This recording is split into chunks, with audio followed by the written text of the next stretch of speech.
Junior fouls this one away, and the count moves to 1-2. Backus has been struggling a little bit, just finding the strike zone, being consistent within the strike zone. Georgia's pitchers have given up a lot of walks throughout the season so far, so really looking for Backus to trust her pitches. She has great pitches, great movement. Malvin, the junior, she's a local product from just down the road, Johns Creek and Buford High School. Probably got a good chunk of the Ole Miss contingent there sitting in the sun on the first base side as the 2-2 swung on and missed for strike three, one away.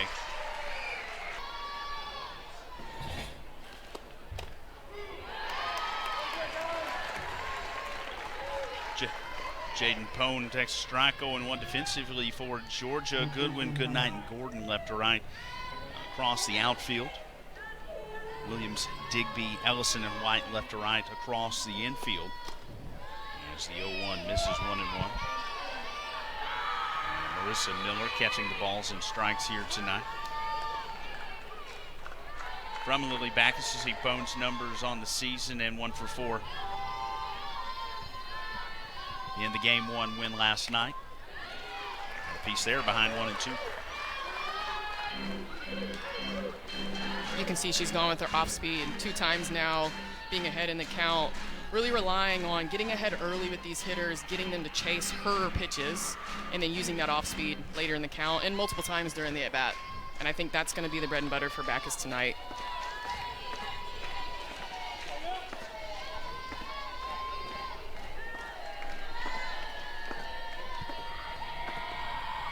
Lefty on lefty, piece there, 1 and 2 the count.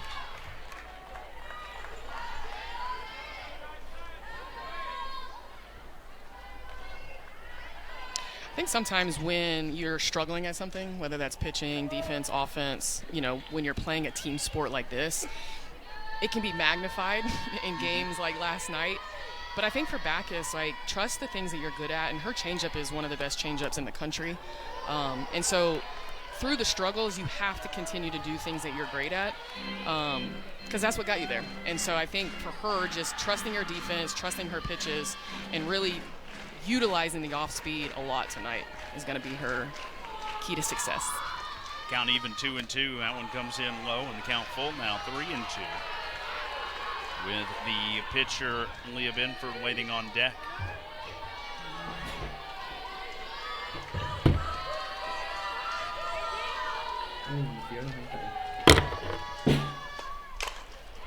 Hard hit, and that one will bounce off the tip of the glove of Ellison at second. And Jaden Pone is aboard as the first base runner here this afternoon for Ole Miss. Lily Backus scouting report.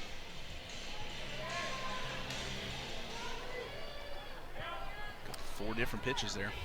Yeah, and you see her curve rise and changeup. I mean, she can put both of those on both sides of the plate. Again, her changeup really good, especially against righties, because she can keep it on the outside corner and gets them to chase a lot, and then keep it on the outside for against lefties and get them to pull it, just like you saw just now with that ground ball.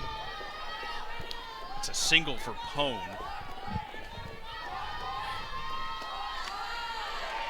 0-1, and the pitcher Aaliyah Benford chases that one upstairs. Count now 0-2.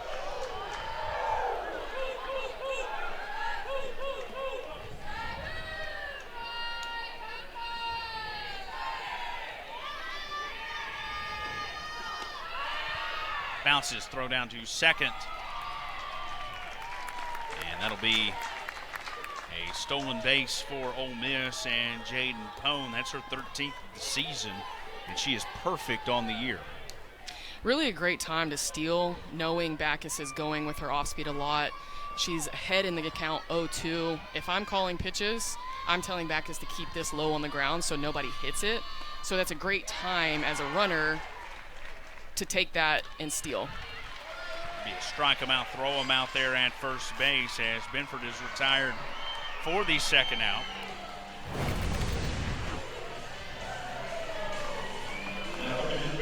And you can see she goes with her off speed yet again, and we've seen it 4 or 5 times now the first 3 batters. And here is freshman Percy Yamas.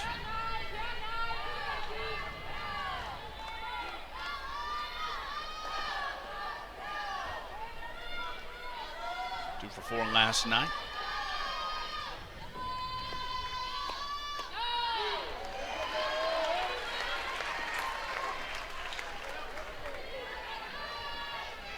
.373 hitter on the season as a freshman.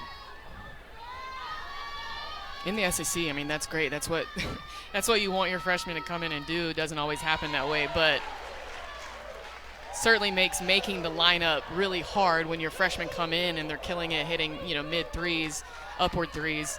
So kudos to her. I'm sure, you know, a lot of hard work goes into that. Great coaching goes into that and developing.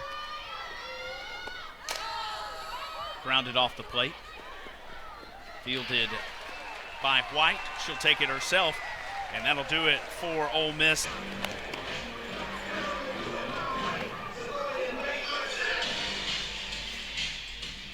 Leah Benford, we saw her bat in the top half. She'll go to work in the circle here in the bottom half as the senior from New Braunfels, Texas, will go get the start, her 13th, 80 and a third work, a 3.05 ERA.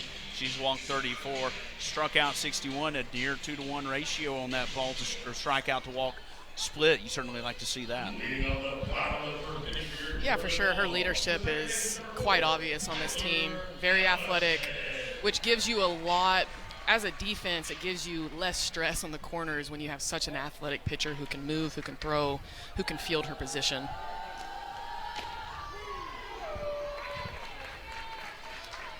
Lineup offensively here for Georgia, 27-16 on the season, 5-13 in the SEC. The Ellison, Dallas Goodnight, and Lindy Ray Davis here in the first. And you saw Mua Williams, who has gotten so much better over the course of the season as a freshman. Yeah, you watch her swings, you watch her at bats over the course of the year, and it looks like it should be doing better. And so I think sometimes that can be frustrating, especially as a freshman. You want it to just happen. But kudos to her. I mean, last night she had a great game. And so being able to do that as a freshman, playing third base, coming through for your team, it's what you want from your freshman. 5-3 put out there at first base on Ellison, one away.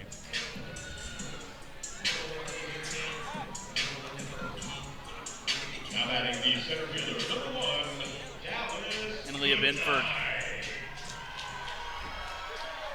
Anything jump out at you there?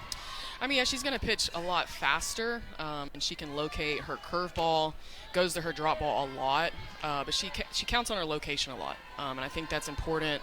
You know, the strike zone's not always the same, so being able to maintain your composure and having control over the strike zone as a pitcher is what you're going to want here to lead your team. Dallas Goodnight, the batter here for Georgia.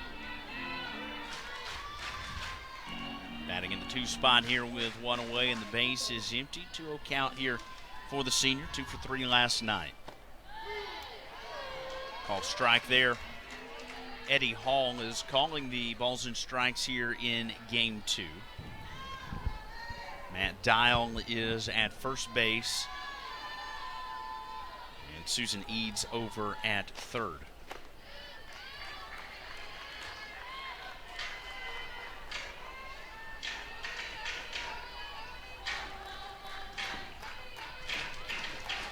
Her drop ball is going to be her main strike pitch. I know she can go both sides of the plate with that.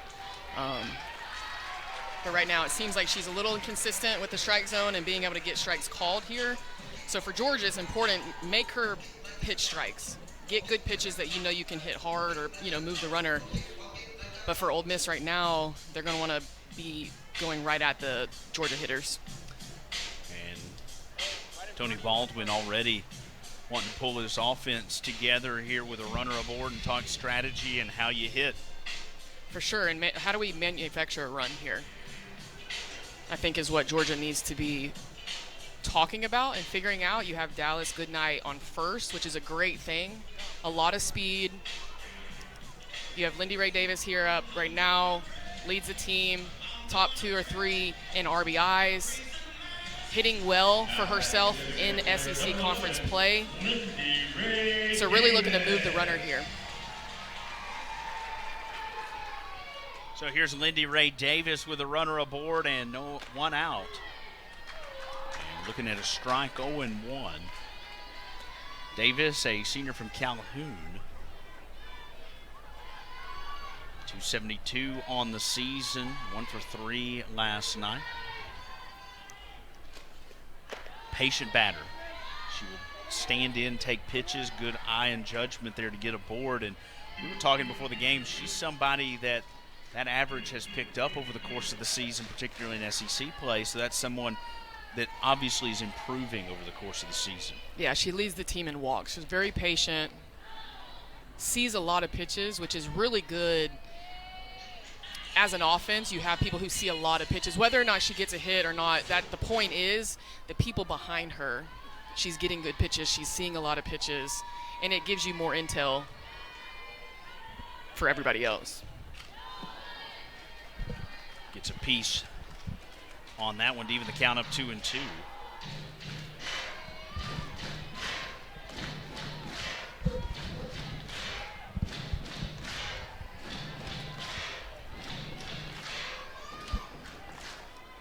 Dallas Goodnight with speed, 24 stolen bases on the season at first. Here's the 2-2. Check swing, throw down to second. And punched out on the steal is Dallas Goodnight. What a throw from the catcher, Lexi Brady. Incredible. That was seamless. I mean, Dallas is probably one of the fastest players in the SEC, I'd say country even. She'd only been thrown out 3 times this whole entire season, and she just threw her out with ease. And that looks like a fair ball. Here is Lindy Ray Davis going to second. I don't know we ever got a call from Matt Dial, fair or foul. Looked like it hit the corner of the bag, fair. And that's what he's saying, it hit the base, so a fair ball. And Davis wisely just kept running. Yeah, it bounced fair and hit that outside corner of that bag. Which you love to see that hit, but you hate that Dallas just got out at second. Yeah. But you want to move the runners, and 24 for 27 on the year, so. Yeah, that's just the 4th time the Dallas Goodnight's been caught stealing all year. So Lindy Ray Davis aboard with a double. And in scoring position, 1-0 swung on and missed there by Jaden Goodwin. And moves the count 1-1. The thing about being really fast and stealing a lot, you're not going to surprise anybody when you steal. They're going to be ready, and Brady was on the money, ready, 100%. What an incredible throw.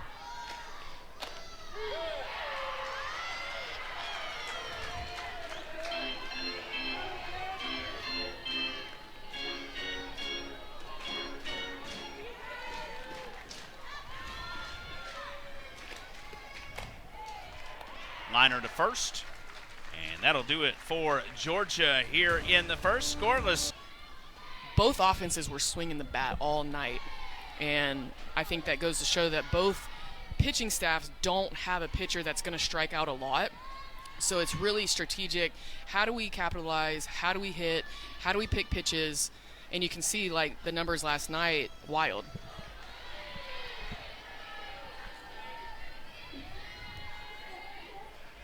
Here's the catcher, Lexi Brady.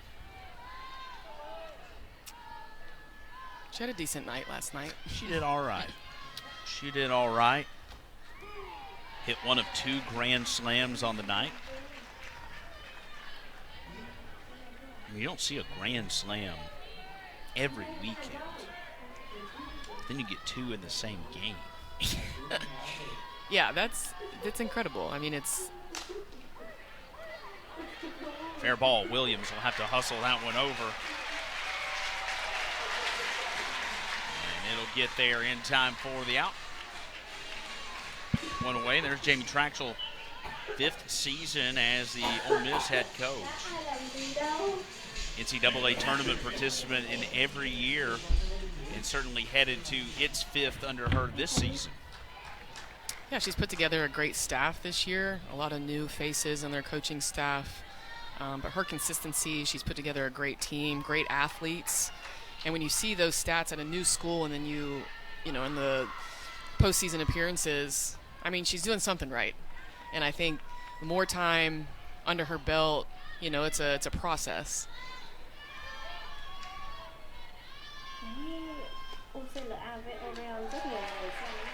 Wano gets in there for a strike, 1-1.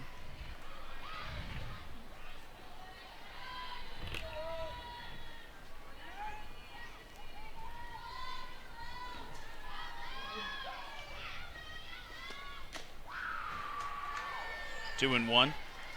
Kenzie Pickens standing in here for Ole Miss, the second baseman.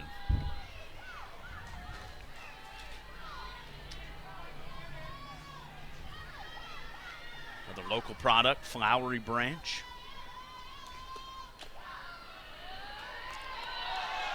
Hour or so away, Buford High School. 3-1. I think you're seeing Backus a little, maybe not a little frustrated, but that last pitch, it was really close. And I think that's been one of the main things is, you know, they're giving up a lot of walks, kind of dancing around the strike zone, but also maybe a smaller strike zone in some of these games. And it makes it hard for pitchers to not have to throw over the white a lot. And then especially if teams aren't swinging at pitches out of the zone, they're going to make you throw it right over the white. Backus, this one gets to her, and she won't have a play on it. And Mackenzie Pickens, the native Georgian, back at home here in Athens, able to get to first.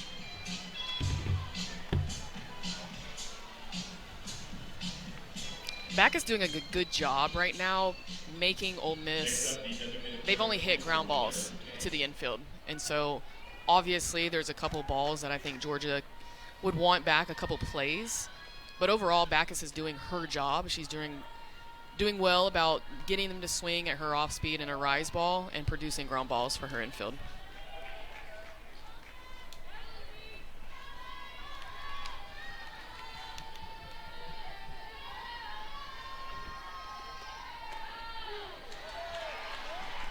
One and one the count here to Lair Boutte.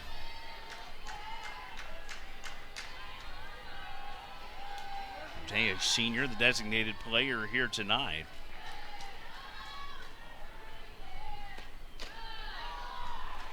Jammed her upstairs, able to hold back 2-1. I think there's a fine line with Backus and her rise ball. As a hitter, I can register if a ball is going to be way out of the zone. I'm not going to swing at it. Throw down to second.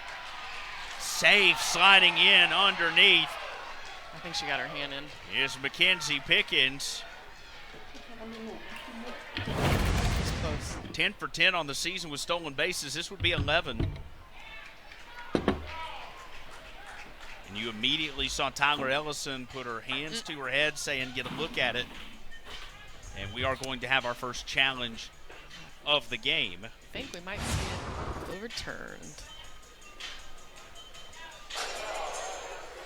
Ruling on the field is that the base runner is safe at second base. George is challenging the call. This play is under further review. So Matt Dial working first base here this evening will let us know that this one's going to be looked at for a second time, and the SEC office in Birmingham will put eyeballs on this one. You see him communicating with the official review in Birmingham. And you see both teams right now being aggressive, taking their bases, stealing, because they know how important 60 feet is in this game, even with the score of last night's game.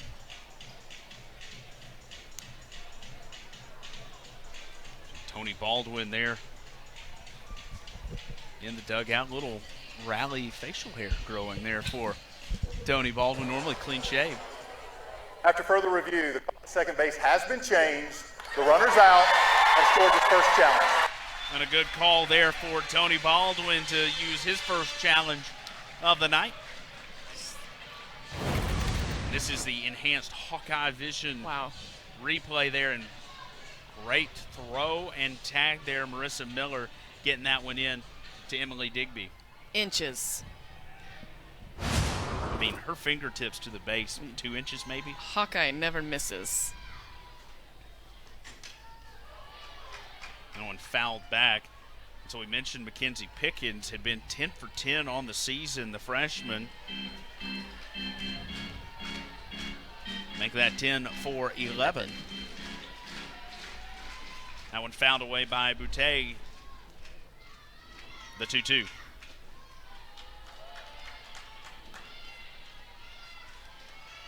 Both teams will get 2 challenges here tonight. And that's a good spot for Backus's off speed, especially with a 2-2 count, because the hitters are going to be ready for something in the zone. So keeping it low, out of the way, see if they can chase it is great. You just want to be able to keep it contained, not give up free bases. And that is the first freebie issued by Lily Backus here so far tonight. And that'll bring up the third native of the Peach State here, as Marietta's own Ashton Lansdell stands in. The Wheeler High graduate, a product of FIU before transferring to Oxford. And that one missed, and Chelsea Wilkinson's going to emerge from the Georgia dugout to have a talk with her pitcher. Yeah, I think this is a good time to call timeout. She's pitched, the last couple have been balls, last 3 in a row have been balls. Runners on, you don't want to give up a big hit here, so you want to be strategic. Make sure we're getting our pitches. As a pitcher, you want to go right at them, but you don't want to pitch it down the middle. And I think Backus right now is struggling just to be consistent in the strike zone. So I think that's a great time to call timeout. Calm her down a little bit, reset, and go right at her here.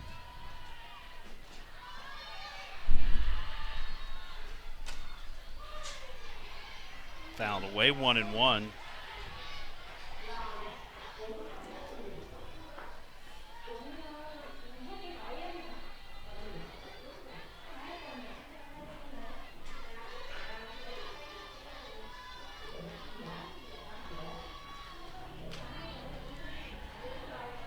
Two and one here to Lansdell, runner at first base. Senior hitting .250. Drove in 5 last night, 4 on the Grand Slam. He's ahead here, 3-1. I think Backus needs to think about what can I throw that they're going to swing at that I can consistently put in the strikes or close to the strike zone. I think her curveball inside to righties, you can see there she's fouling that off again. She's jamming her inside, and they're going to have a hard time laying off that curveball because it looks good to hit. A lot of her other pitches that are balls are just really balls, and they're not swinging at it, they're not going for it, and they're not chasing them. So she has to be careful with giving them really, really good pitches or just balls. There we go. 3-2. That's what she wants. Strikeout there. We go to the bottom of the second. If you find yourself below 500, trying to crawl back above 500 so you can make the postseason. Yeah, I think it's when you get down, later in your season, it's easy to look ahead. And I think for both of these teams, with where they are in the SEC standings, I think they just need to focus on doing good and finding ways to win and manufacturing runs, and everything else will kind of fix itself. But if you start getting ahead of yourself too much and looking down the road, you can't get those weekends back. You can't get those games back. And for both of these teams here, the rest of their games matter. All the games matter. But when you start to get squeezed out of different opportunities, or other teams may be winning and you didn't win, dropping a couple series you want to try to focus on the small things and, come together as a team at the end of the season and find yourself in a good place mentally, physically, emotionally going into postseason. 3-1 here to Sarah Gordon after the Georgia series. Ole Miss just has Tennessee and Mississippi State left. 3-game series apiece on the schedule. There's a bouncer by Gordon back up the middle on the 3-1 for a leadoff single here in the second, and a good start for Georgia.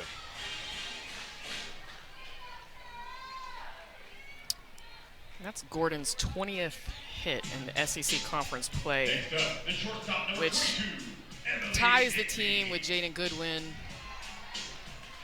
with 20 hits. Those are your run producers. Those are the people that get on base that you see getting a lot of hits. Just a single up the middle. And that's what Georgia needs here, just to start the inning off, pass the bat, and move 60 feet. It's one thing when this Georgia offense has struggled this year. They've struggled to string things together. They'll get a hit here, get a hit there, but they can never get back-to-back multiple hits in an inning. Although, going to get multiple hits in an inning right Say here. that one more time. Will go to the track, getting waved around.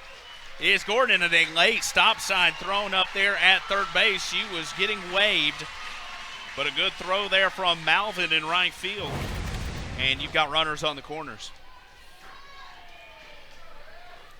That's the name of the game, going 2 bases, less than 2 outs, getting something you can drive, go oppo with. And like we were saying, you want to be able to string things together. It might not be home run after home run after home run. It's just base hits. Picking pitches that you can sit on, that you can hit hard, something through the infield, something that can move the runners is what Georgia needs to find themselves doing a little bit better here. Check swing, Miller, did she go? She did.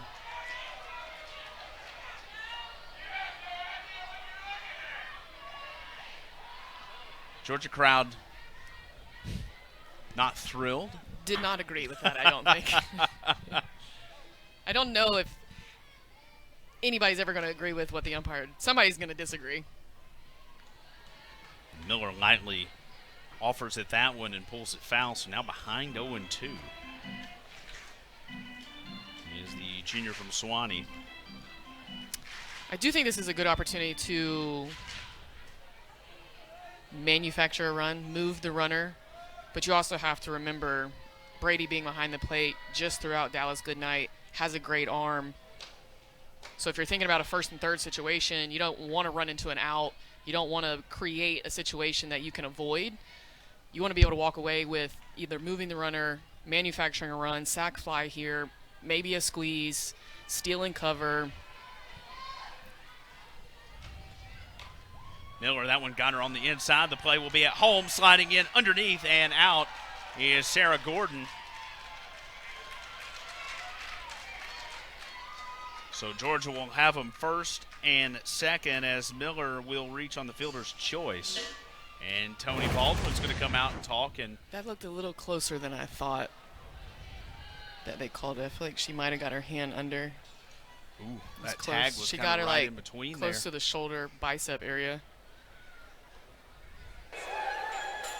Ruling on the field is that the runner is out at the plate. Georgia is using their second challenge. The challenge is called. This play is under further review. So Georgia going to use its second challenge and will be out of challenges the remainder of the game here. It's tough. But, like you know, every run counts, so you want to make sure you're putting your best foot forward here. Well, we've talked, you see Georgia's record 5-13 in the SEC. This is your next to last conference series. Your next one will be on the road against Missouri. So these are your final opportunities to win home games, where obviously much easier to win at home than on the road. So you want to try to use everything you can to win and get those runs where possible. And Matt Dial talking with Birmingham as this will be Georgia's second review. Here's the Hawkeye review. After further review, the call on the field is being upheld. The runner's out. Georgia's second challenge. So close play at the plate. Worthwhile to give it a shot there. I mean, you don't have any – there's nothing to lose. You know, if you score, you score. If you get a return, that's great. You still lose both challenges, but now you have a run. So, I mean, the time is now. I don't feel like there's a reason to wait. You know, you trust your team to put yourself in more opportunities to score. And I think that's what it shows when Tony goes first 3 innings, first 2 innings, using both of his challenges, is he trusts his team to put themselves in more positions to be able to score. And he understands that every base runner counts, every run counts. So he's going to use his challenges if he can.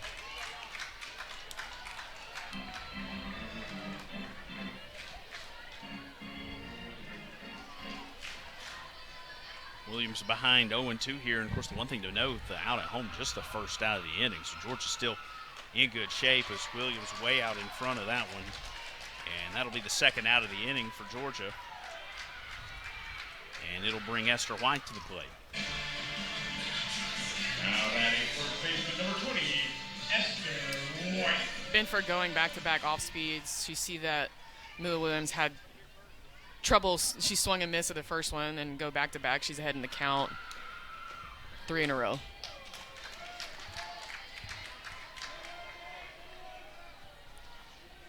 White watches that one come in here, 0-1. Freshman 160 here on the season, 0 for 2 last night. Outside, we were talking schedule there, so next to last conference series here this weekend for Georgia. Then they've got a midweeker next week at Georgia Tech, but then Georgia gets the bye the following weekend and some rest before going to Columbia the first weekend of May. Yeah, you talk about not a lot of time left to do the things that you want to do, so every moment in these games counts, and it matters for the next couple weeks, going into the SEC tournament and then in the postseason. Grounded foul, count 2-2 here on White. There's Tony Baldwin. Got the rally beard going. I like it. I bet a couple of those hairs might have grown a little longer after last night's game. 3+ hours. Or got a little bit more gray. He actually didn't have the beard before the game started last night. Or that, yeah. That was a long game. Yeah, byproduct of a long one. Inside, and that one will miss, so the count full here, 3-2.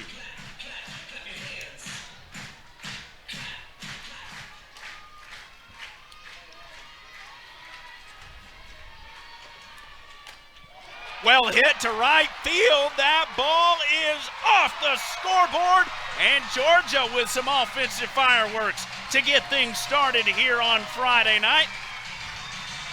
Esther White hitting 160 on the season, cleans them off for the Dogs. And I think it goes to show, like, nobody cares about stats at the end of the season. Nobody cares about stats while you're on the field.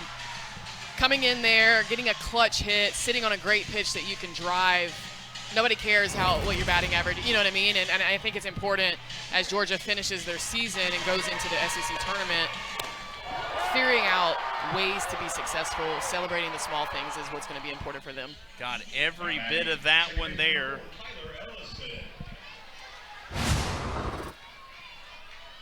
Did the freshman from New Johnsonville, Tennessee.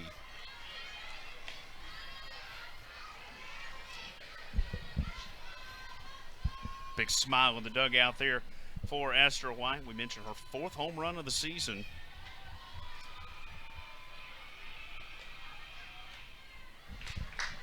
And now the base is empty, 2 away. And you go back to the top of the order here. And Tyler Ellison will bat. She grounded out to open the game. That's a good shot in the arm here for Georgia. Yeah, I mean, your 9-hole hitter comes up clutch with a 3-run home run. It looked like it was a low drop in, so great barrel control, way to get her bat to that ball. That ball's coming 67, 68 miles an hour and driving it over the scoreboard, and getting your team to the top of the lineup is what you want from your 9-hole hitter.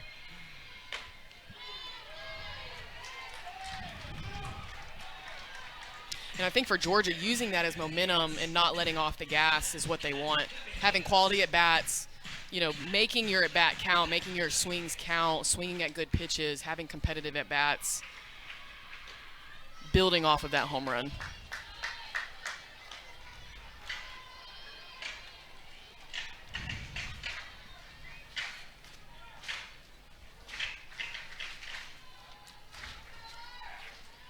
Count full here to Ellison. This one lined into right. And drops foul. And of course, still a ton of game to go here as we're at the bottom of the second. You remember last night, Georgia led 8-2 after the second inning. Yeah, this game's not easy. It's like, we got it. We finally got ahead. And then it's like, it's the second inning. You know, great teams can play 7+ innings with the same mentality. And I think, you know, playing with a 0-0 mentality is, you know, something you want to do as a team, because you can't ever get complacent in thinking that the amount of runs that you've scored is going to be enough, because the other team doesn't care. You know, they want to win just as much as you do.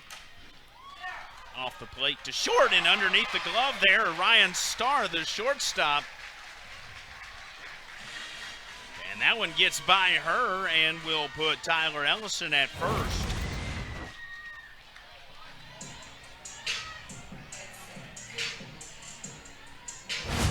Finding ways to get on base, whether it's your fault or it's an error, that type of stuff builds momentum for your teammates and, you know, hitters behind you, and that's what you want.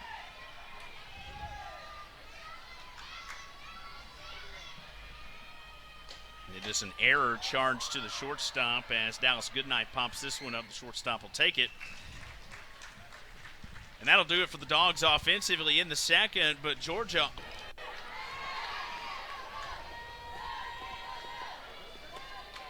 it'll be 9-1 and 2 for Ole Miss here in the top half of the third inning, and Angelina De Leon will lead things off.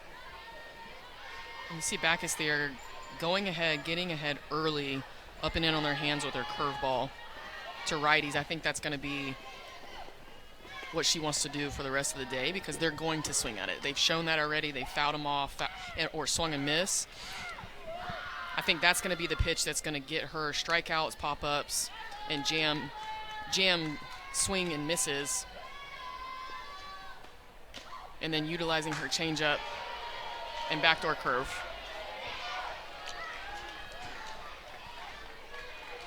De Leon's dad is up here at the top of the stands and so nervous. He can't stand still, and he can't watch half the time.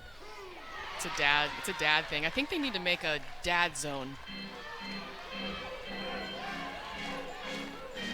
where all the dads can sit and watch and pace back and forth when their daughters are pitching or hitting. Ground ball, that one into the glove of the shortstop Digby and then pops out.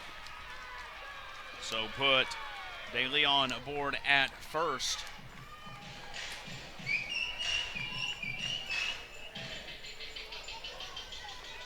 And it'll be a single for De Leon.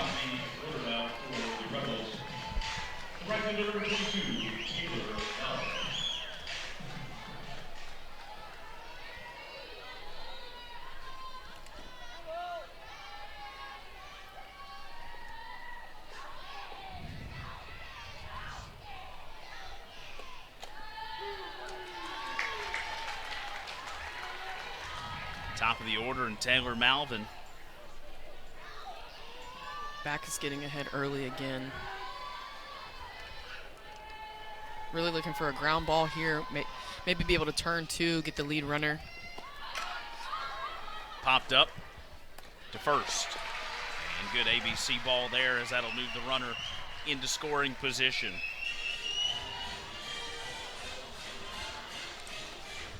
De Leon moving to second. There's Pops. Pacing. Pacing, even still. We caught him in between paces. Well, she's not at bat anymore, but she's on the base path, so he's still very nervous. It's fun to kind of watch him out of the side of my eye here while she was batting. Couldn't watch. Well hit, this one to right center and into the glove of Goodnight. She'll check and go to third. And with two away, 60 feet away now. That's just a good offensive, you know, you have the bunt, move the runner to second, and then you have not a sac fly, but a fly where you're moving the runner. Now you have a runner at third base 2 outs, but a great hitter up, and that's what you want as an offense, to be able to move your runners.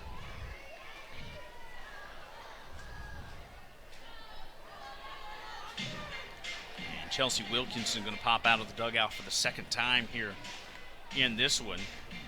And I think, too, this is a good time to call timeout, check in a little bit, reset, but also do know that we're now entering the second time through the lineup. And so you want to keep that in the back of your mind that they've already seen Backus, so they're making adjustments. So I think Backus and Coach Wilkinson need to also continue to make adjustments. And where are we? What are we doing? What are our game plan need to go forward for Georgia? You know, an interesting flip of the normal thinking. The more times those batters see a pitcher, the more adjustments they're making advantageous for the batter. Right, yeah, I mean, batters should always be making adjustments. But on the flip side, as a pitcher, you know, from that perspective, you kind of have to also make adjustments to their adjustments. You know, if you're going heavy on your off-speed or rise ball in the first inning, second inning, maybe we go less of that because now they're thinking that that's what they're going to get. So it's a constant, like, chess match between hitters and pitchers and what they're looking for, what they're sitting on. And as a pitcher, you don't want to do the same thing every time to every single batter because that's not going to end well. What's interesting is the common logic there kind of flips as this one gets away from the catcher. De Leon comes home. She slides across safely, and Ole Miss has its first run of the evening. And Georgia leads now 3-1.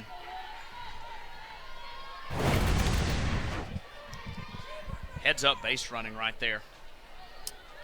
Yeah, you never know how that ball is going to bounce off the wall, if it's going to bounce off the wall, but it's in front of you, and so you have a good view of everything happening, and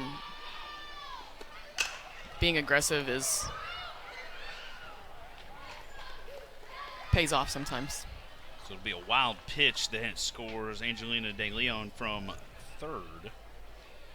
But what I was going to say about Georgia's offense, obviously advantageous for those batters the more times they see a pitcher. Georgia's offense has scored a sizable chunk of its runs in the first inning this year. So they're aggressive early and jumping on pitchers, but then the pitchers seem to adjust and slow things down as this one is through the hole on the left side for a base hit. And Ole Miss trying to string a little two-out magic together here as Leah Benford goes to first. Yeah, and I think that it's important to note for Georgia's offense that they're aggressive, they're scoring, you know, they're hitting the ball, putting the ball in play, putting pressure on defenses, but you have to be able to play 7 innings, and you're going to have to continue to make adjustments or say, hey, what is this pitcher now doing the second time through? What are we seeing as, you know, hitters? What is she looking like? Or maybe there's been change in pitchers as the games have gone on, and making sure you're communicating that at a high level, because it's important to give as much information to your teammates throughout the game. But I think Georgia has struggled a little bit with continuing to produce runs, manufacture runs, have a lot of quality at bats. Timely hitting, I think, has killed them a lot in some of these close games where you have runners in scoring position, less than 2 outs. You have a infield pop-up. You know, being a little bit more strategic with their at bats and picking the pitches that they really want to sit on and move the runners.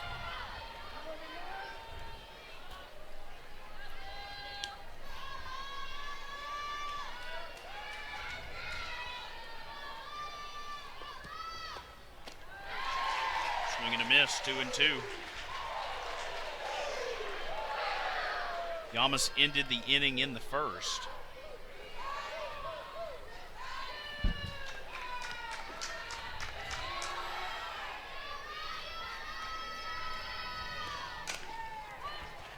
Grounded to third and underneath the glove of White. Benford will speed her way around to third base. They'll be on the corners with 2 out. We've seen a couple of these ground balls, not hard hit balls, choppers, I guess you could say, that really have kind of gotten the best of Georgia's defense. So I think cleaning that up, you know, you have a solid inning, you have 2 outs, now you're back in the dugout. first base, you have plenty of time. Be aggressive, go get that hop 2 feet in front of it, instead of kind of going at it just with your glove, trying to get the short hop. Was that just a misjudgment? I think so. I think it had a high enough hop. You can catch it like a normal ground ball. You're right there at first. She's going to have to take her out in order to get to first base because it's right on the line, but really she's going to have to avoid her. She has to give her a chance to catch it. But I think there's just been a couple misplayed balls on defense. It's an E3. But a lot of times those small things lead to something bigger, and I think that's what you've seen when Georgia's been on defense and, talking about their pitching staff struggling a little bit. Backus hasn't given up anything into the grass. Everything's been ground balls. And so that's what you want from your pitcher. But you got to be able to catch them. They having a run down here, throw home, and out at home is Aaliyah Benford.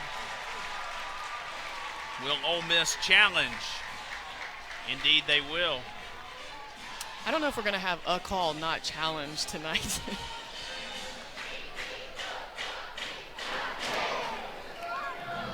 Maybe Traxel will talk with our home plate umpire, Eddie Hall, and is going to get a second look here as Matt Dial comes forward. Ruling on the field is that the runner is out at home. Ole Miss is challenging the call on the play. This play is under further review. So get Birmingham on the phone here as we'll Help us. take a look and see. They're getting their money's worth in this game. This is the Hawkeye Enhanced Review.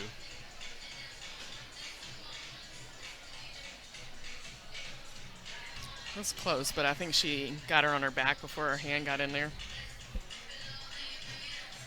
It would look like that is an out. Could also look at, I think their hitting coach down on the field. It looks like we've got an answer. After further review, the ruling on the field has been upheld. The runner's out with no obstruction. That's Ole Miss's first challenge. Looks like Ole Miss was wanting to argue obstruction Yeah, I there. was No gonna say deal. maybe obstruction as well. Ole Miss gets its first run of the game. It's 3-1 in the bottom half.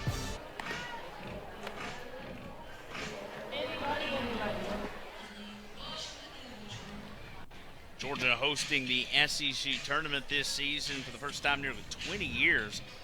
May 6th through the 10th here in Jack Turner Stadium in Athens. And, of course, a ton of money has went into the facility here.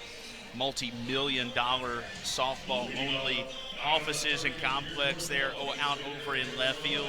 Permanent bleachers in center field. Worthy of the program that this program has become nationally. Yeah, I think it'll be a great tournament. Obviously, Georgia has this new facility, so the grounds here I think is a great spot to host the SEC tournament. But it'll be interesting because these SEC teams have huge fan bases, and I'm just trying to figure out where all these people are going to be because they're going to come, because a lot of the SEC teams are doing great this year. Huge fan bases, like I said, and I'm just trying to imagine 15 teams of friends, families, fan bases, crazy wild fans yelling everywhere, parking. So I'm excited. I'm excited to see it on TV, and maybe I'll get a VIP pass and make my way up here or something. I don't know.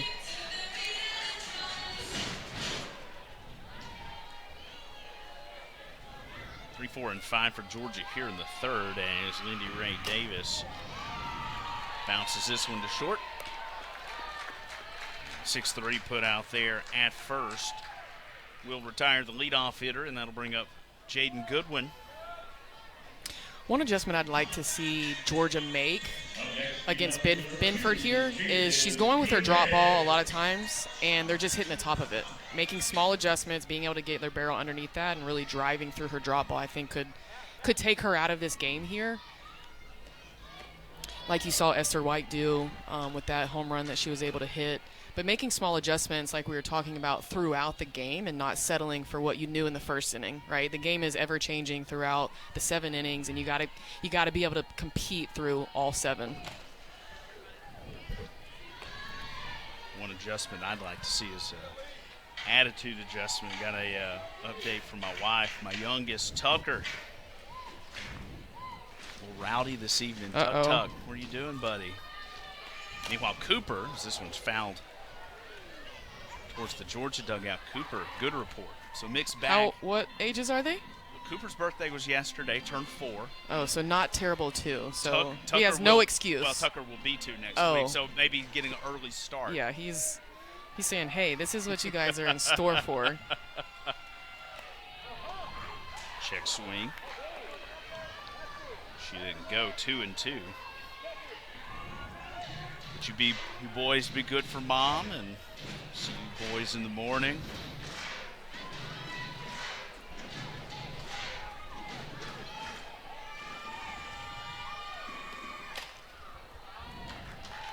Coloring some Easter eggs. Coloring or dyeing? What do you? Dyeing, I believe. Okay, yeah, I don't know. I'm far out of the practices of.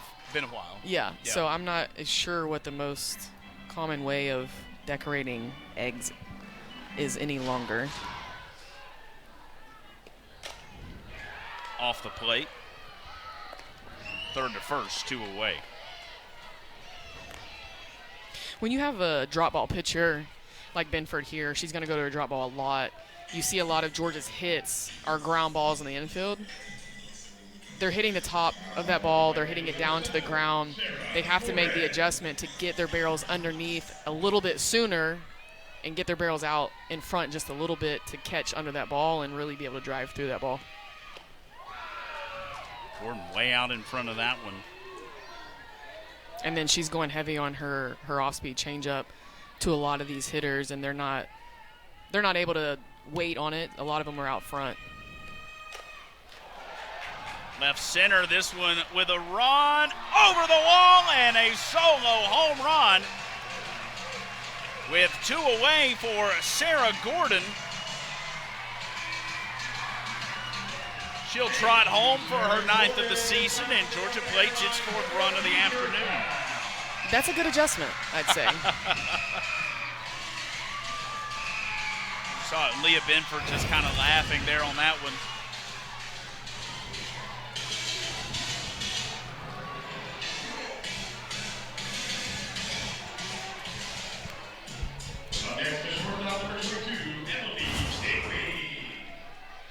That'll extend the lead.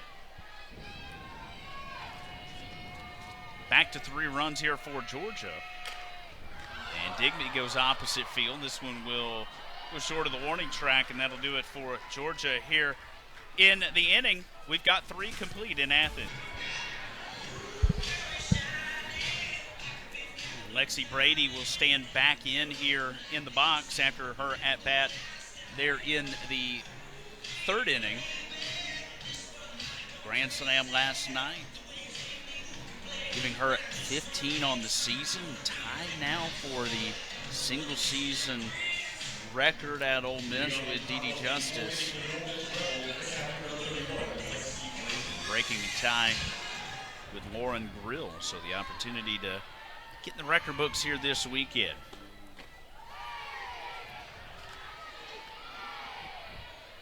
Got 8 more chances counting tonight in the regular season. Right.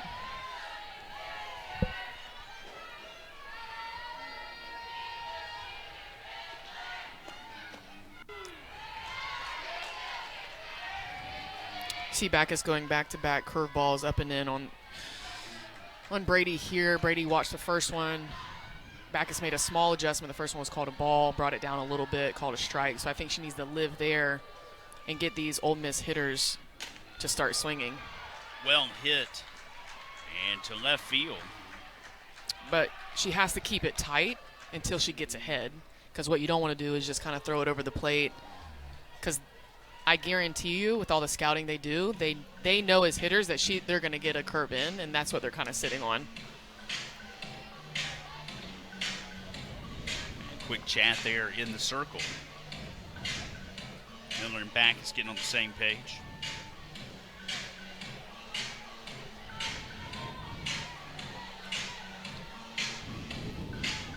Now batting second baseman number 1, Mackenzie Higgins.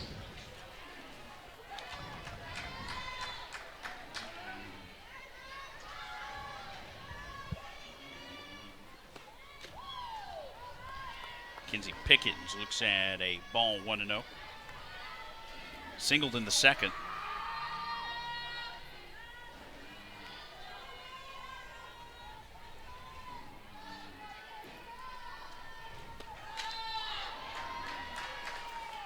Fouled back to 1-1 the count. Really aggressive on, again, that curveball. Doesn't make it quite in as the other two that Brady got. But these right-handed hitters are ready for Backus's curveball. So she has to be careful not to keep it over the white too much early in the count because they're swinging early in their at-bats.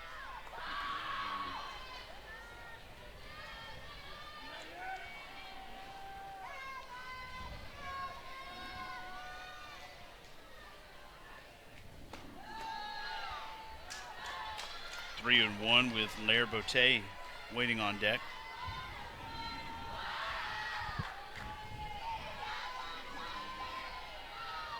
Botte walked in her previous appearance here, 3-1.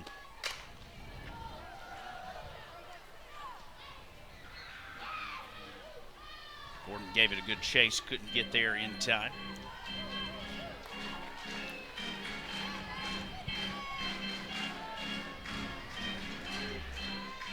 Nobody out after the leadoff hitter gets aboard with a single. Here's a full count for Backus. Popped up and bobbles out of the glove of Ellison at second. The throw to second is in time for the out. And a good recovery there for Georgia. That is the best outcome you can have in that situation.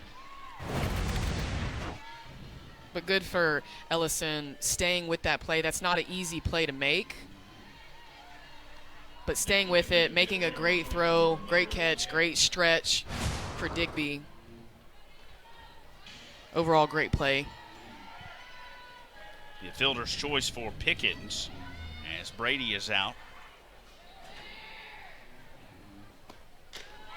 On the 4-6, a little unconventional 4-6, but scored just the same. It's a tough situation for the runner because it's like, is. where am I? I trust that she's athletic enough to catch it, but she's far away. Do I get off? What do I do? And you saw some of the indecision there by Brady, just trying to read. Okay, it looks like she's going to catch it. I need to start heading back towards the bag. Out of her glove. Now I've got to turn all my momentum and go back and credit Ellison a quick throw. I think that one's going to hit her. And Lair Botte will take first. as a runner, you have to know your own abilities, and you have to practice those situations. Like me thinking about that, I'm thinking about, well, what angle is she at? If I get off far enough, which way do I need to turn? Which way does she have to turn and get me out at first? There's a lot of moving parts, but you want to keep your hips facing second just in case she does miss it like she did, so you're not having to turn around, go back, do all these different movements. But if she does catch it, you still have to be in a position with your capabilities to get back to first. Yeah.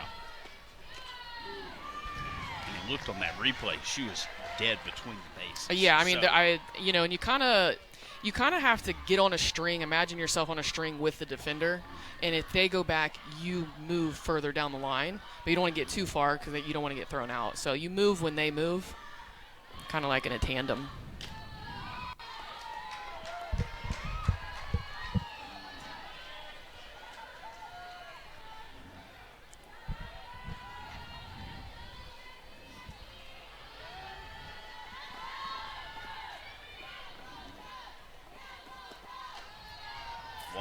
That one misses as Ashton Lansdale, the batter, and Savannah Bananas, all the rage. Ryan Howe got the opportunity to play with the Bananas last summer. Yeah, I mean, I That's see cool. their TikToks all over the place. I think I would be more nervous to know all the dances when I have to dance instead of playing. It's involved. Yeah. It is involved.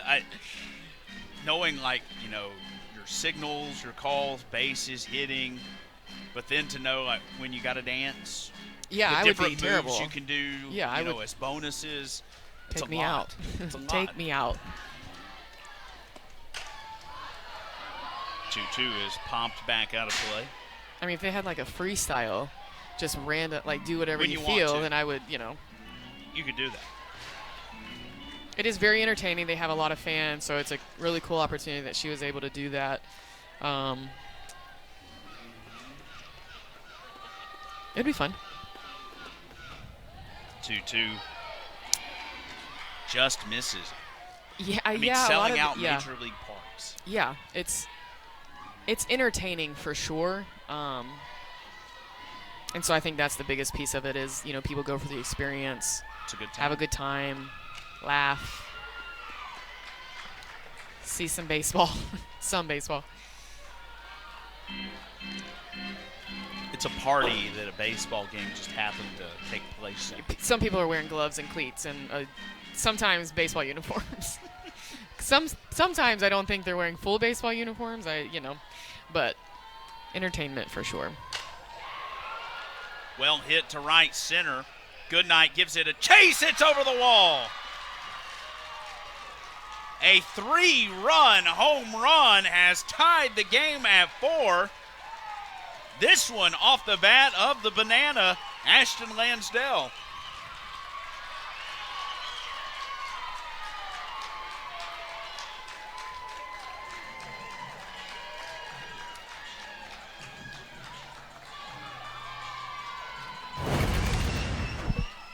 Wasn't a grand slam, but it was close. And I think this is kind of the same stuff that we've seen with Georgia's pitchers is one thing leads to the next thing, leads to the next thing. And then getting behind in the count and leaving it over the middle of the plate. And with a lineup like Ole Miss, you can't give away freebies. And you can't live over the white part of the plate, the heart of the plate. So I think Backus needs to just recoup here, reset, 0-0 ball game here, and get her team back into the dugout on offense. Well, you mentioned freebies. We talked in the open just the number of walks last night by both teams. Georgia last in the SEC in walks allowed. Single, but then a fielder's choice, hit by pitch. It all kind of cascades down to Lansdale hitting a 3-run home run. Yeah, and I mean, she had obviously good at-bats last night, competitive at-bats, so she's probably pretty confident just where she's at right now. And yeah, you don't want to give away freebies, hit by pitches, walks, and then give up a big hit, home run, double. Dallas put great effort into it, but if it's over, it's over, and there's not really a whole lot you can do about it. And it wasn't, the ball was a little higher. I don't even know if it would have been called a strike, but when you have somebody swinging confidently, it doesn't matter if it's 2 inches too high. DeLeon turns and goes to second, slides in with a double. And that one really well hit on the 2-2. And still just one out. Now you go top of the order once again here for Ole Miss. This is when I would like, as a spectator of the game, this is when I would like to see somebody on Georgia's defense call timeout, get everybody into the circle, take a deep breath, reset, and kind of change the momentum here, because I think it gets really lonely in the pitcher's circle, out on defense. When things start to happen for the other team, you have to find a way to stop the bleeding. You have to find a way to switch up the momentum and get everybody back on the same page. I do see movement in the Georgia bullpen here in the fourth.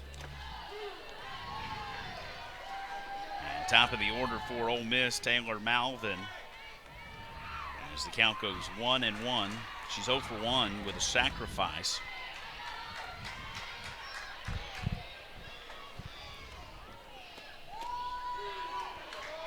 Launches that one in, 1-2. And I think we've seen some called pitches that have been very close, that have been called balls. And when you're playing in these games, every pitch counts. It seems like you give up one pitch, it's a ball, the next pitch is a home run. And you want to get every pitch called a strike. You want to get everything perfect. it's just part of the game. You have to be able to work through it, and I think it seems like it's been a little frustrating with the pitch calls some of the times. You can tell on defense it gets a little frustrating, body language, different things like that. And Georgia just needs to figure out how to work through that and own it. Get the strike out of Malvin there, 2 away. Here's Jaden Bone. A single and a stolen base here for her this afternoon.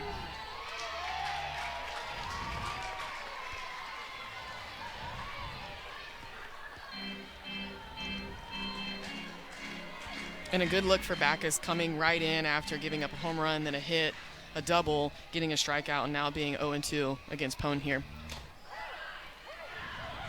Backus fields it and out at first, and a collision there at the bag. Ball's coming from middle of the field and or third, short, or second. So I think obviously for safety reasons you don't have the safety bag. You want to make sure as a first baseman that you're in a good position for yourself to be safe, but also you want to make sure that you're in a good position for the runners to have a clear lane to run through first, especially if you're not fielding the ball as the first baseman. So I think there probably could be an adjustment made with her setup. Ground ball lightly hit, and Pickens had to go diving for it at second and wouldn't have been able to get a throw up at first base to put Marissa Miller aboard. And one thing's interesting, and both teams are doing it, is their middle infielders are shifting, whether it's pre-pitch, that's just kind of where they're, doing on righties or lefties. But if you notice right now, the second baseman is literally behind second base. And Mua Williams hits the deck. And they have a defensive shift going on. Boy, tried to get out of the way of that one there, and it got the bat, thankfully. She hops up and... But like I was saying, if you notice right now, Ole Miss's second baseman is playing in the grass behind second base. Shortstop's normal and third base is normal. So they're hoping and they're buying into a shift that the hitter's going to go up the middle, whether that's because she's throwing a lot of changeups, they're hitting the changeups, her curveball, they're pulling a lot of balls. So they're giving up the second base 3-4 hole. Bunted back to the pitcher. Williams will try to leg it out, won't be able to do it, but the sacrifice is successful as it moves the catcher Marissa Miller into scoring position.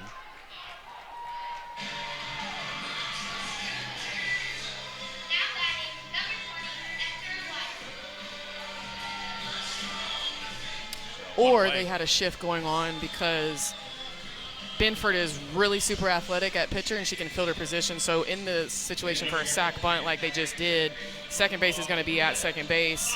First base is going to stay back to cover first base, and Binford has all the bunts to that side of the field.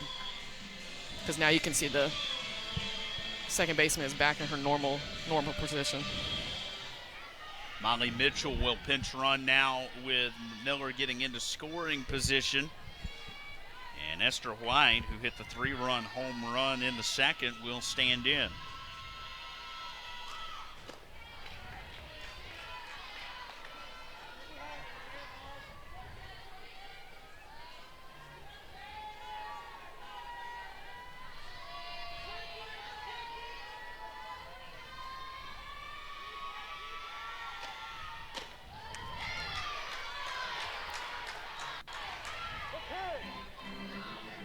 You'd love for that inside pitch to be called a strike. That was close. I can't tell you where it missed.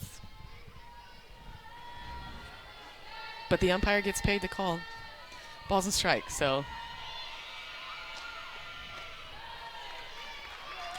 Yeah, I think on both sides, Georgia and Ole Miss, the pitchers have seen a little inconsistency in the strike zone.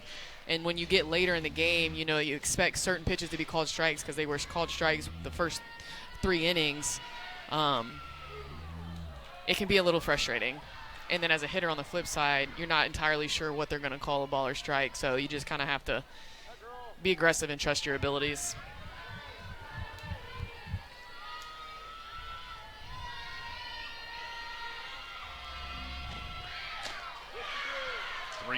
Got her jammed up. Count moves full now, 3-2.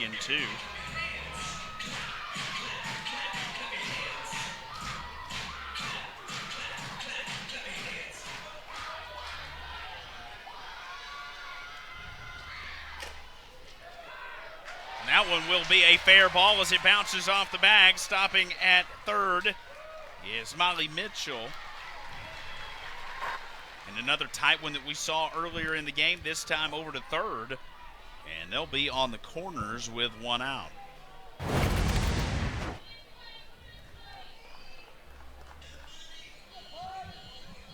Yeah, that's a tough play as a defender. It's, do we catch it in front of the base? Do I have time to get to the front of the base? Do I let it bounce behind the base? It's not an ideal ball, but if anything, you have to just make your decision and get to the ball really quickly, whatever it is that you decide. I think if she would have had a chance to get her out at one, she would have had to come get that hop in front of the base. Be a single for White, and they'll be on the corners now with one away.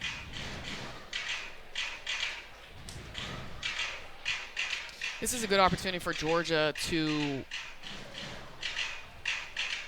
work on manufacturing a run, use their speed, use short game, be confident in the pitches that you're swinging at, bunting, but have a plan and 100% go after it. Because you have less than 2 outs, you have the top of the lineup up here. So this is exactly what Georgia wants for their offense. First and third, 1 out. Tyler Ellison up, leadoff hitter. Then you have Dallas Goodnight, who has tons of speed, can put a bunt down, can slap, can hit. Looking to move runners here and score for Georgia. So Miley Wachenio warming in the bullpen for Ole Miss. This one popped to center, and falling down is Lansdale on the throw. And scoring easily from third is Molly Mitchell. And Georgia will retake the lead 5-4. That's exactly what you want for Georgia. Sack fly, tag up, score run, and get ahead.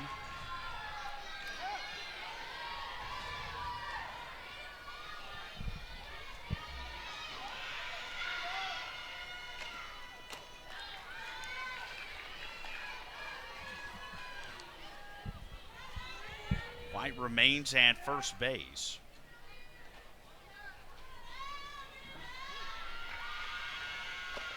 As Dallas Goodnight stands in now for the third time, walked in the first, popped to short back in the second.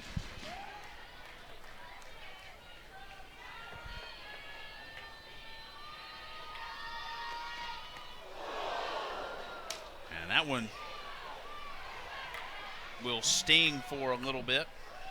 And a good bruise earned for tomorrow.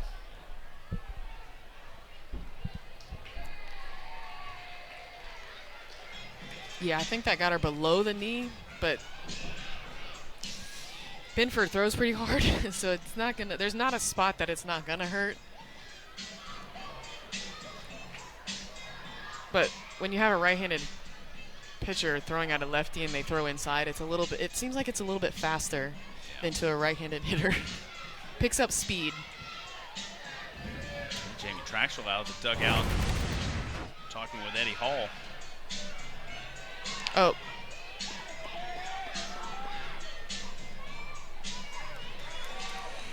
I think that's what Got her a little bit, yeah. Got her a little bit higher, about. but.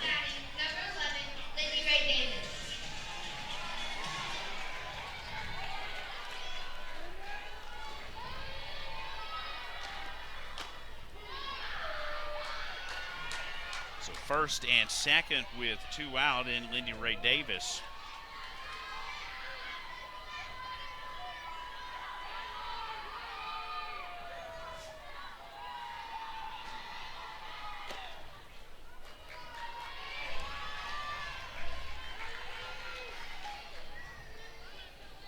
Again, both pitchers still in, but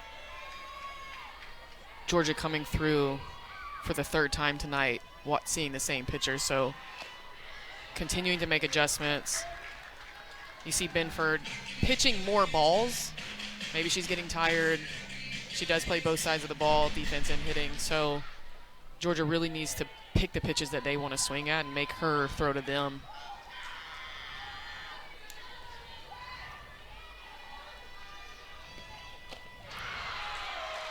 Davis chased after the 2-1. Binford going her off speed again. I think you can see some of her harder pitches are getting away from her a little bit, and she's pitching more balls. So still really being consistent with her off speed and going her changeup. Popped up out of play.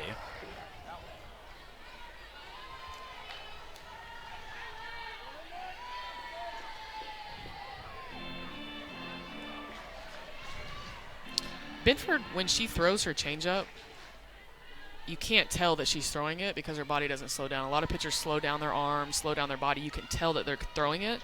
She does a really good job of keeping it through the same hole, speed. waved around. Here is White. She'll come home sliding in. She'll be safe. Georgia with another run on the board, makes it 6-4. And an RBI single with 2 away by Lindy Ray Davis.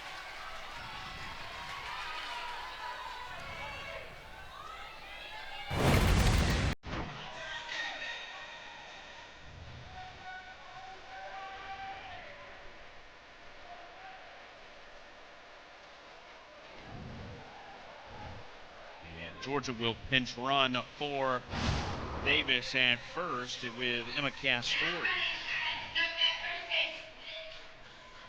Number 17, Emma Castori.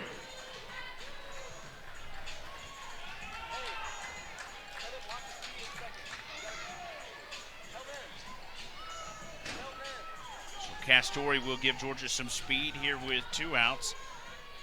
First and second. Good night at second. She is certainly fast. Here's Jaden Goodwin, 0 for 2 on the game here so far with a line out and a ground out. And Goodwin has enough power to get the ball to the fence, and so I think what Tony's thinking is have speed on first. If something gets to the fence, that they can score for sure. And that one will make its way to Yamase at first. But Georgia scores. Started for Georgia. Georgia put 2 more on the board there in the bottom of the 4th. To make it a 6-4 game, and Emma Castori will be the new right fielder for Georgia.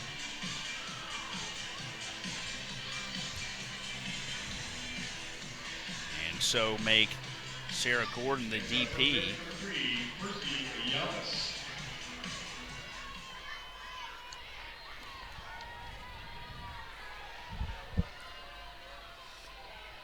Part of the order here for Ole Miss, 3, 4, and 5 after Binford got hit. This one is popped up by Yamas. 1 away. And like we were talking about earlier, you know, you come off a good inning, you score 2 more, you're still ahead, Georgia, and you start the inning off with a hit by pitch. You know, those are the things that give momentum to the other team, and so Georgia has to really hone in on lessening those types of things after a good inning.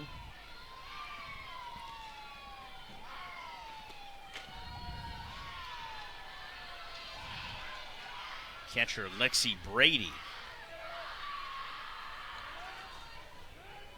tied the program single season home run mark last night at 15. Through 4 innings, 4 runs on 7 hits, an error for Ole Miss. Rebs have stranded 4. Georgia's got 6 runs on 8 hits, an error defensively, and has likewise stranded 4 as the 2-0 gets in there for a strike, 2-1. And now Lily Back is across the century mark with 100 pitches, and after Georgia with 5 pitchers on the roster, 4 of them pitched last night, she is the 5th to go here in the series. I would imagine you're probably going to see her try to go as long as possible. Yeah, I think they're going to roll with Backus. As long as Georgia is staying ahead, hitting the ball, scoring runs, I think they're going to stay with Backus and have her just battle it out and compete.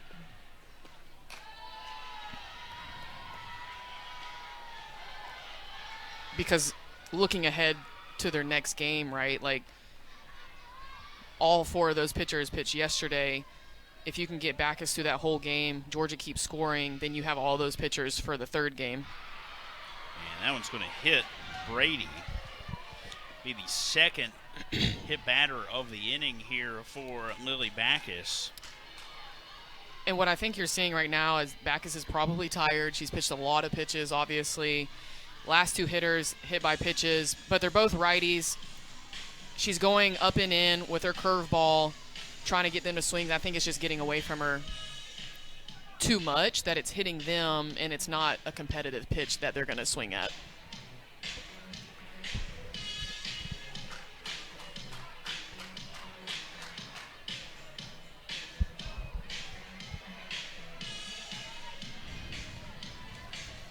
So Chelsea Wilkinson come out of the dugout.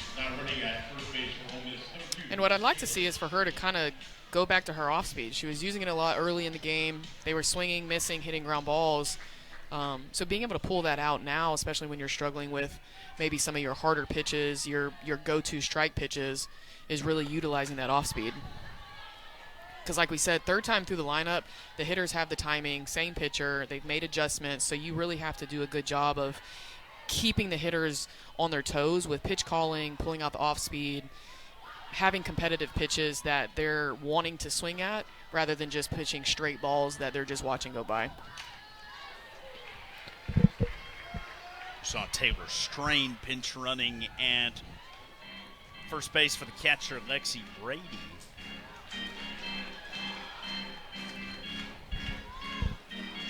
And I think it's the same idea that what Georgia did the inning prior is they understand that every run counts and they're going to need speed on the bases.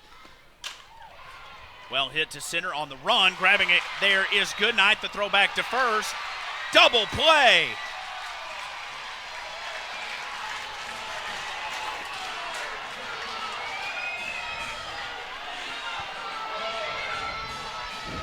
I think the umpire may have gotten overruled out there. I don't know if Susan Eads came in and said she was safe. The call from the outfield by Matt Dial was that she was out at first, but then Tony Baldwin immediately out of the dugout yelling at the officials. So they're going to talk about it here.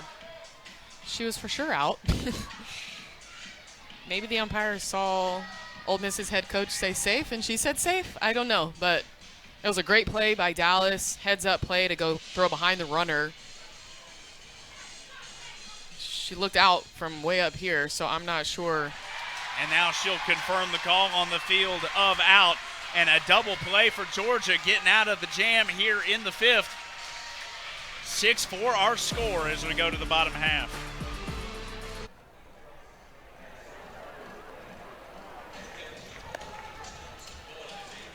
Dallas Goodnight there in the center. And a high five from Chelsea Wilkinson there on the L8-3 double play.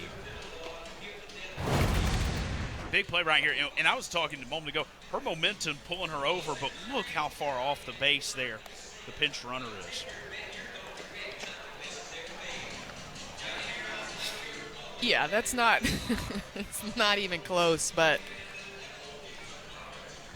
less than 2 outs, you have to know where you are. You have to know, obviously, where the outfielders are. And, that play's right in front of you as the runner, so you have to be able to see that. And like we were talking about earlier, you don't want to get too far off that you can't get back if they do catch it. So you have to kind of find the middle ground where you can still get to second if they drop it, and if they catch it, you can get back to first. And I think she just got too far, too close to second, thinking or forgetting that Dallas has a lot of speed. Dallas did a great job of getting there and then getting rid of the ball and getting double play. So.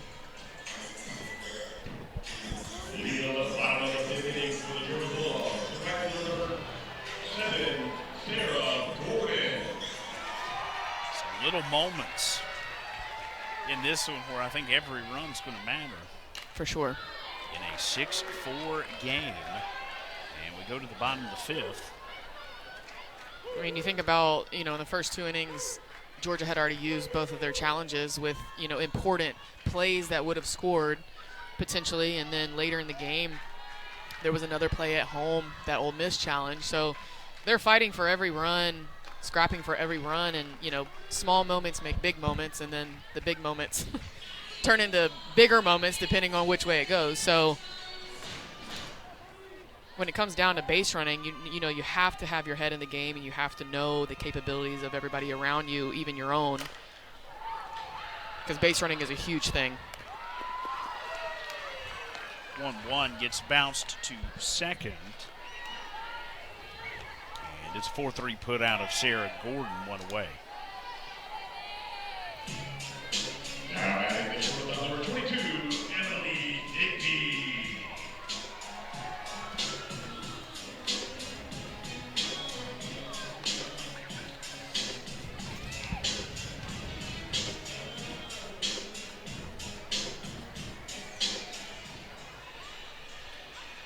We are going to have a pitching change. So we'll take a timeout and reset with it in a 6-4 game in the 5th.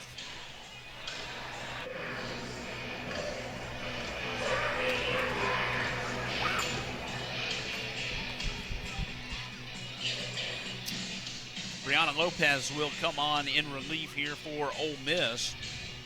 Senior from Riverside, California, will inherit.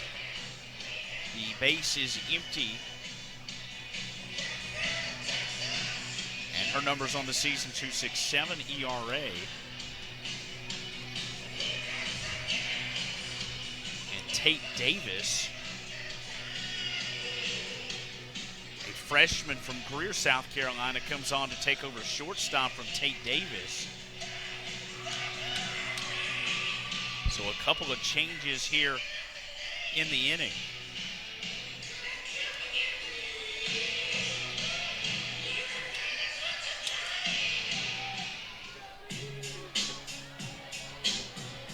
Now coming to the plate, the shortstop number 22, Emily Digby.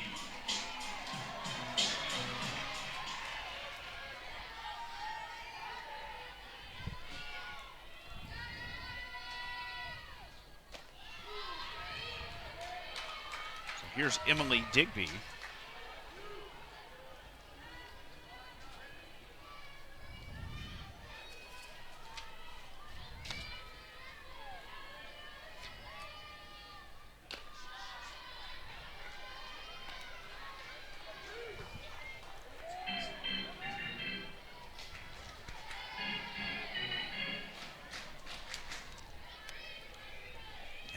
They've actually shifted Tate Davis over to third. As the 1-1 is pulled foul, 1 and 2, and that would be Angelina De Leon moving over to short.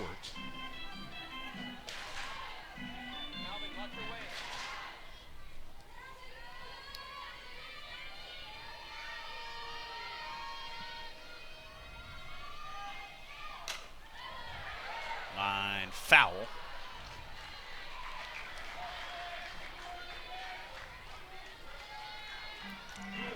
And this is a good chance, now that they took Benford out, for Georgia to continue the momentum, keep hitting the ball hard, keep putting the ball in play when they bring in a new pitcher, and really put the pressure on Ole Miss to get back in this game.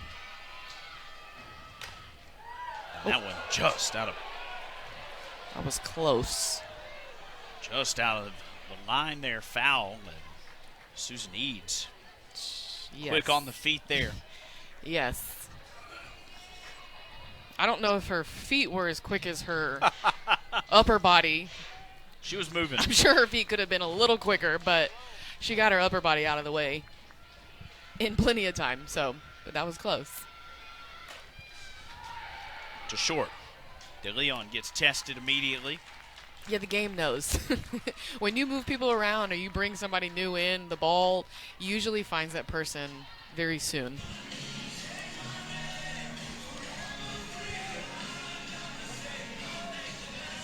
So Lopez gets the first out for herself. Here's the catcher, Marissa Miller.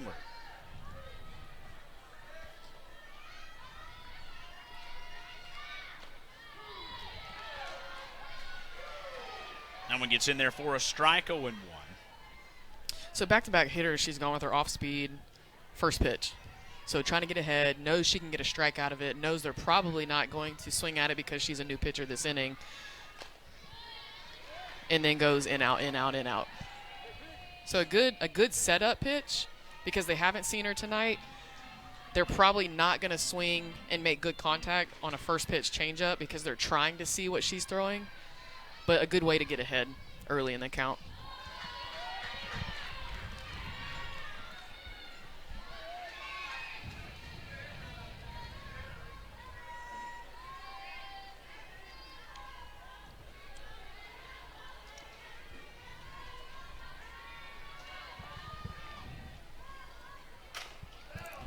Grounded to short.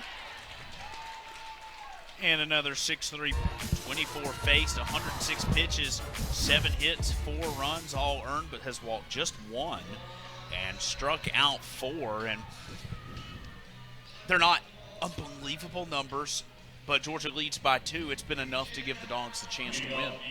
Yeah, and I think the biggest difference in tonight's game is in the circle. You know, Georgia's been producing runs. They've been playing well. It's just the pitchers, I think, have been underperforming to their potential. Yeah. And I think Backus in the circle tonight has shown that. Minimal walks. You said only 1. She's produced a lot of ground balls. There have been some defensive miscues, but overall, great defense. One of the wild pitches, gave up a run there. Some hit by pitches, so a couple freebies, but overall minimal damage from the Ole Miss offense. So I think for me, looking at this as a whole, that's the biggest difference I see in tonight's game for Georgia. 7-8-9 for Ole Miss here in the 6th as the Rebels down to their final 6 outs.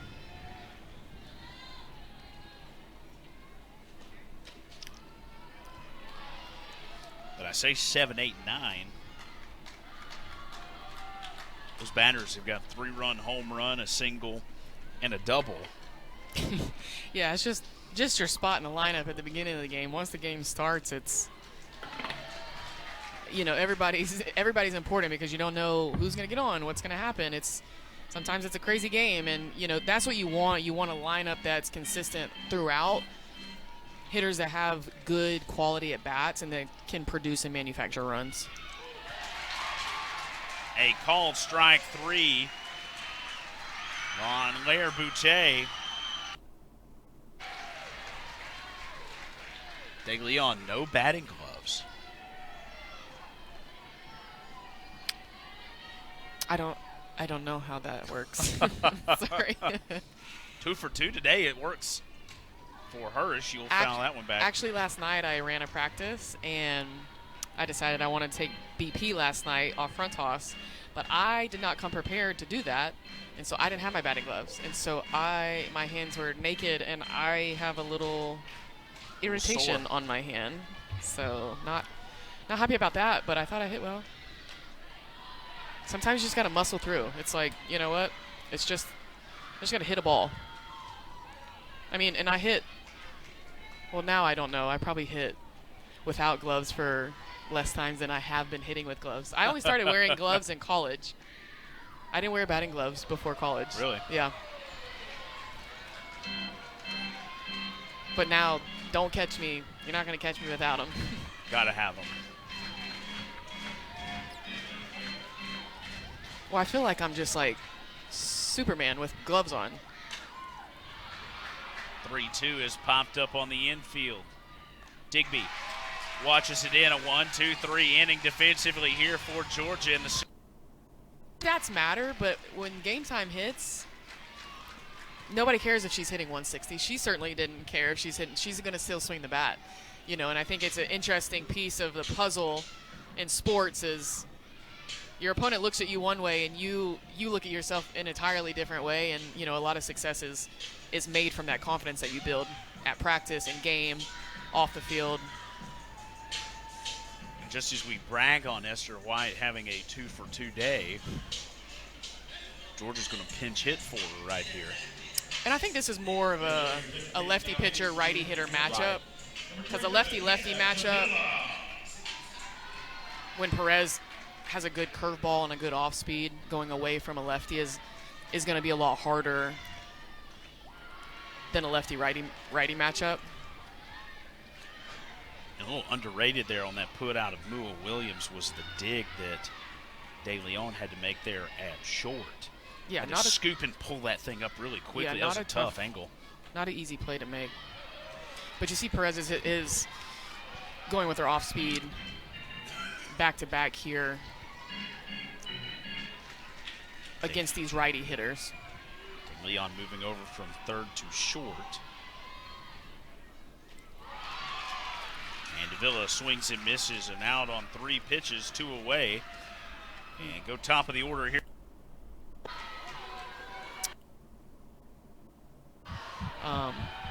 So I think it's important for Georgia to keep the consistency with their body language, consistent talking, pre-pitch communication, and making routine plays. Jaden Pone here with 1 away.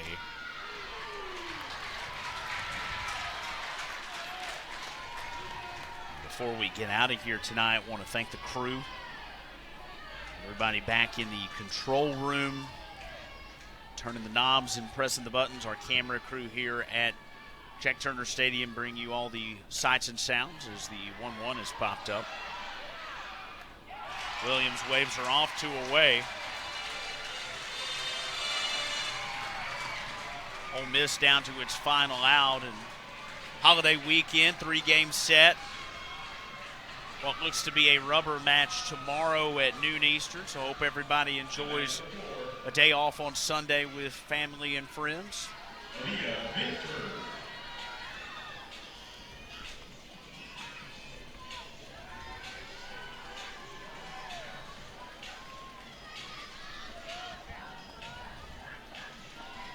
And Leah Benford will be Ole Miss's final hope here with 2 outs.